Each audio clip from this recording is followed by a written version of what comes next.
And this man comes running and swinging his wrecking ball with rage, making the scariest sound like he is powering up and then blasting Muzan, annihilating his whole upper body and sending this man to what you would think is the Shadow Realm. But nah, this man is still alive and he regenerates with speed, even regrowing his beautiful hair.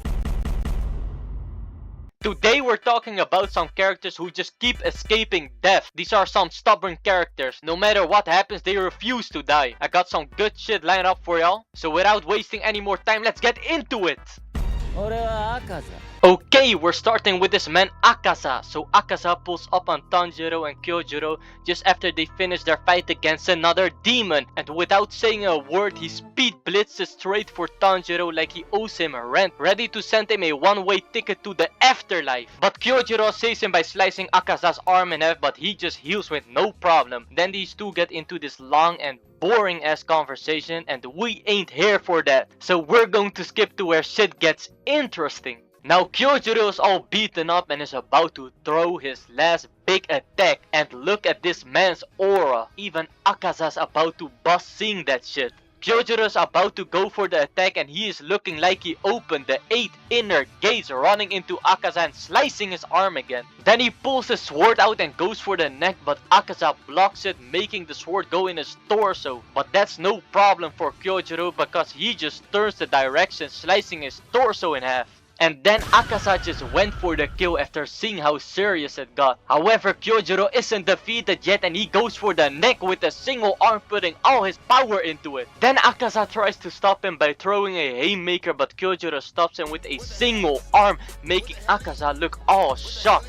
Now the sun is rising and this man Akaza is panicking, trying everything to run away. Meanwhile, Kyojuro is slicing his sword even deeper into his neck. But then Akaza escapes somehow by disconnecting his arms, jumping away, looking like he got humiliated with that sword still in his neck, and then running off, barely surviving this fight.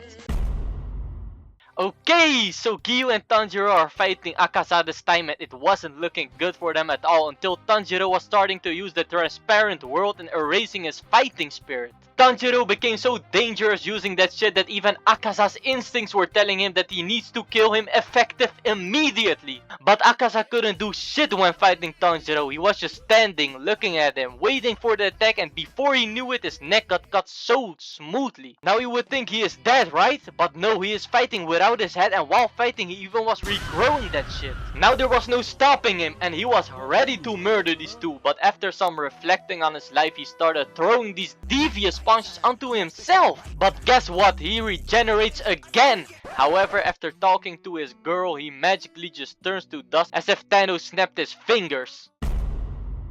So we pull up to planet Namek where Frieza is getting bullied by Goku after he turned Super Saiyan. I mean, he shouldn't have done Krillin so dirty. Now he's paying the price even though Goku is holding back. We jump to where this fight is already over because Frieza's stupid ass got caught by his own damn attack, getting salami sliced. They even got Vegeta laughing his ass off. Now while the planet was about to explode, Goku's dumbass gave Frieza some key to survive. And I'm like, why do you want this demon to survive? And I'm right, because this man Frieza uses the energy he just got from Goku to try and blast him up. But yeah, Goku no diffs him, putting him back into the ground, and later the planet explodes. And you mean to tell me that Frieza survives this? And he does, and I'm here wondering how. Okay, since Frieza survived that shit, he's obviously coming back for some sweet old revenge. He lands on Earth looking like a cyborg, and he also brought his dad with him. Trunks pulls up on him ready to fight, and Frieza somehow still talking with confidence after the beatdown he got the other day. You don't know what you're up against, boy. Now Trunks turns into a Super Saiyan after finishing off Frieza's minions, and he's scaring the shit out of him.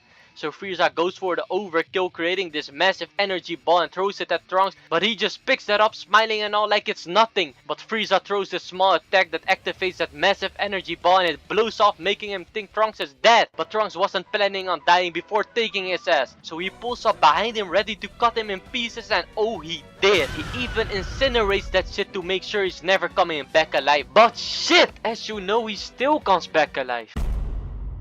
So Muzan pulls up on Ubuyashiki looking clean, and they started talking, but again we are here for the action.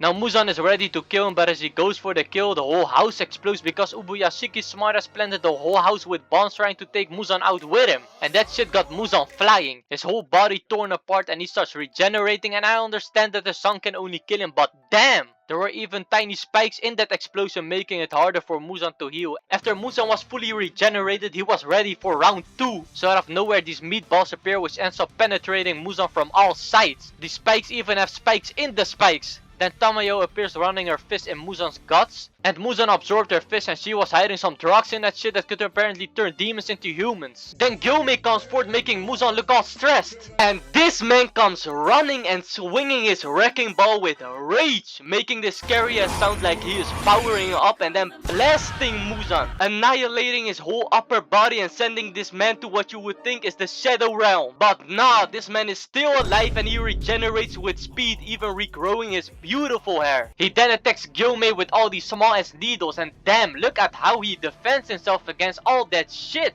Now all the Hashiras are united, and as they are about to jump this man, they all got sent to the demon castle. And I wonder what would have happened if they all fought right there. But hey, I guess we'll never know.